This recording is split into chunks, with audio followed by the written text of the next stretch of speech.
ஒரு கோடை காலத்தில் குளிர்காலத்திற்கான உணவை முன்கூட்டியே சேமித்து வைக்க எறும்பு ஒன்று தினமும் உழைத்தது. ஒரு வெட்டுக்கிளியோ அதை பற்றி கவலைப்படாமல் பாடவும் விளையாடவும் ஓய்வெடுக்கவும் விரும்பியது.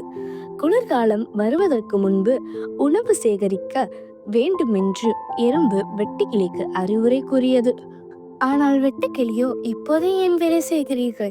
சூரிய ஒளியும் உணவும் இருக்கிறதே என்று ஏளனமாக சிரித்தது.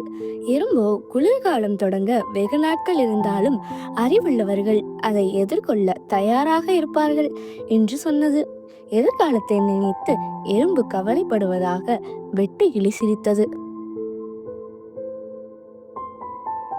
கோடை முடிந்தது. இலையுதிர் காலத்தின் குளிர்ந்த காற்று வரத் தொடங்கியது. குளிர்காலம் வந்தது. புல்வெளியில் உள்ள அனைத்து உணவையும் பனி மூடியது. வெட்டுக்கிளி உணவை தேடியது. ஆனால் எங்கும் எதுவும் கிடைக்கவில்லை. எறும்போ தான் சேர்த்து வைத்திருந்த குளிர்காலத்திற்கான உணவுடன் பாதுகாப்பாக இருந்தது. பசியுடன் இருந்ததால் வெட்டுக்கிளி உதவிக்காக எறும்பின் வீட்டு கதவை தட்டியது. எறும்பு அதை வரவேற்று உணவையும் தன் அரவணைப்பையும் தயக்கமின்றி பகிர்ந்து கொண்டது. வெட்டுக்கிளி ஒப்புக்கொண்டது.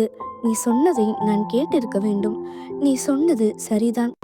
எறும்பை பாருங்கள், அதன் செயல்களை கவனித்து ஞானமுள்ளவராகுங்கள் என்று நீதிமொழிகள் 6:6 சொல்லப்பட்டிருக்கிறதே என்று எறும்பு நினைவூட்டியது. ஆண்டவரின் வார்த்தையில் எனக்கு ஞானம் வந்தது. அடுத்த கோடையிலிருந்து கடினமாக உழைப்பேன் என்றது வெட்டுக்கிளி.